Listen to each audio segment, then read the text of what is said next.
What if I told you that Ferrari had found just before Miami the only thing it needed to take down Mercedes? Would you be prepared for what could happen in this race? Because what is happening right now is not a simple improvement.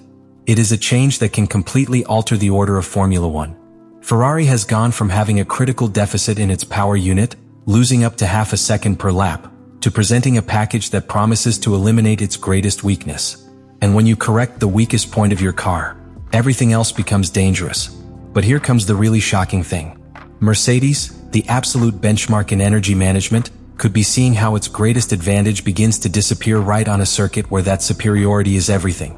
The big question is, has Ferrari arrived too late, or just at the perfect time to change the season? Ferrari did not arrive in Miami as the favorite.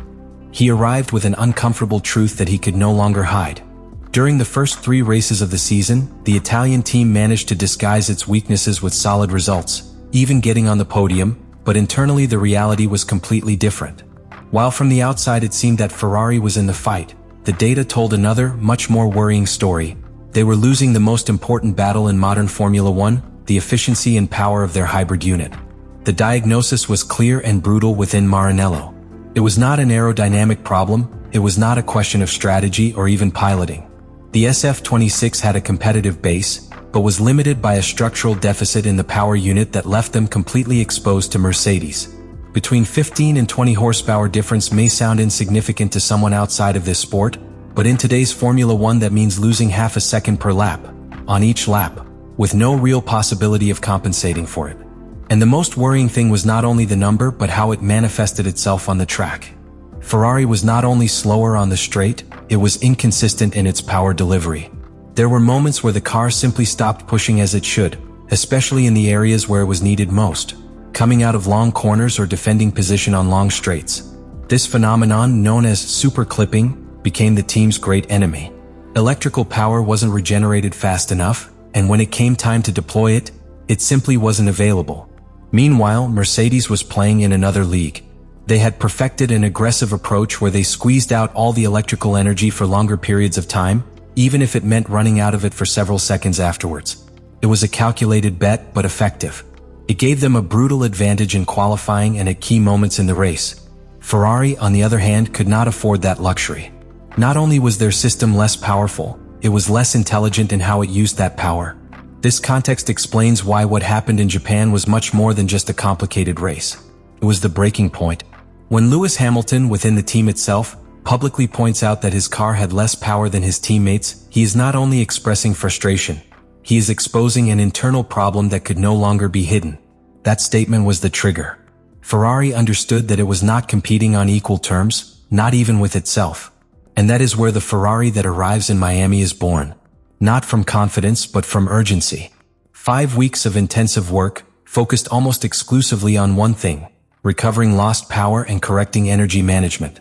We're not talking about small adjustments, we're talking about a profound redesign in how the car generates, stores and delivers energy throughout the lap. This is the true beginning of the story. Because Ferrari is not trying to improve, it is trying to reinvent itself in the most critical area of current Formula One. And when a team like Ferrari decides to directly attack its biggest weakness, it stops being just another contender and becomes a real threat. Ferrari has made its move, but what is really important is not the improvement itself, but when it arrives and where it will be put to the test. Because Miami is not just any circuit. It is probably the cruelest scenario for any weakness in the power unit. Long straights, sustained acceleration, and very few areas to hide shortcomings. Here you can't hide. Here you either have a motor or you're out of the fight. And it is precisely in this context where Ferrari completely changes the board. Because the improvements they have introduced do not only seek to recover those 15 to 20 lost horses. They seek to eliminate the car's biggest breaking point: electrical energy management. The objective is clear: to avoid super clipping, that moment in which the car stops delivering power when you need it most. If Ferrari has managed to stabilize that flow of energy, then they have not only gained power, they have gained consistency, which is even more dangerous. This changes absolutely everything on the track. Before, Ferrari could be competitive during certain phases of the lap, even surprising in specific sectors. But there was always a moment where the car fell, where the power delivery did not match and they were exposed in front of Mercedes. Now, if that weakness disappears, Ferrari no longer has clear weak points. And in Formula One, a car without obvious weaknesses is a car that can win. This is where Mercedes starts to look concerned, because his greatest advantage at the start of the season was not only absolute power, but his ability to play with energy. That aggressive display that allowed them to dominate in key moments, especially in qualifying. But this model has a risk. It depends on others not being able to replicate it. If Ferrari can now sustain the power for longer, if it can avoid those cuts, then Mercedes loses its margin of superiority. And there is an even more critical detail. Miami greatly punishes efficiency on the straight, but also requires clean traction when exiting slow corners. That is, you need power, but you also need that power to arrive at the exact moment. That's where Ferrari could have made the final leap. Because it's not just about having more horses, but about delivering them better than anyone else. This opens up a completely new scenario. We are no longer talking about a Ferrari chasing. We are talking about a Ferrari that can attack, that can defend position without being sold straight, that it can propose more aggressive strategies because it does not depend on hiding its weaknesses. And above all, a Ferrari that can force Mercedes to leave its comfort zone, because now the pressure changes sides. Mercedes no longer arrives in Miami with the peace of mind of having the most complete package in terms of power unit. It comes with the uncertainty of not knowing if its main strength is still enough. And in Formula One, when you doubt your greatest advantage, you start losing before the traffic light even goes out. This is the point where everything is redefined. Ferrari has not only improved, it has sent a message. And now the big question is whether Mercedes has an answer, or whether Miami will be the start of a real power shift this season. And now it all comes down to this, to a single question that can define not only the result in Miami, but the entire course of the season. Has Ferrari done enough to change the hierarchy, or does Mercedes still have one last card? Because if Formula One has taught us anything, it's that improvements on paper don't win races. What matters is how they perform under real pressure. And Miami does not forgive. Here there is no room to hide failures, there are no second chances if energy management fails again. Ferrari has bet everything on this evolution, it has focused weeks of development on correcting its greatest weakness, and now it has to prove that it was not a mirage.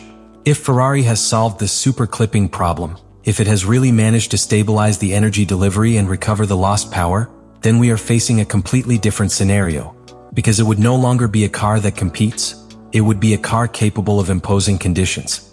A Ferrari that can attack on a straight line, defend without suffering, and above all, maintain a constant pace lap after lap without drops in performance. And that, in a circuit like Miami, is synonymous with victory. But this is where the other side of the story comes in. Mercedes is not a team that stands still. They know perfectly well what Ferrari has been preparing, they know where the weaknesses were, and most dangerous of all, they know how to exploit any remaining flaws. If Ferrari hasn't completely closed that gap, if there is still even the slightest problem in power delivery, Mercedes is going to find it and punish it mercilessly. And there is something even more important, pressure. Because Ferrari arrives with everything to prove, with eyes on him, with skyrocketing expectations. And that, in Formula One, can be as dangerous as a bad update. Meanwhile, Mercedes arrives with a silent advantage. They have already been there, they have already dominated, they already know how to manage these types of scenarios. So the outcome is much deeper than a simple technical battle. It is a test of execution, reliability, mental resistance. It is the moment where real improvements are separated from promises. And when the traffic light goes out in Miami, there will only be two possibilities. Or Ferrari confirms that it has truly woken up and changes the balance of power in Formula One. Or Mercedes shows that even when they seem to tremble, they are still the team that everyone has to beat. Because in the end, it's not about who brings the best improvement, it's about who is able to turn it into victory. And in the end, everything fits into a single idea. Ferrari not only needed to improve, it needed to hit the table.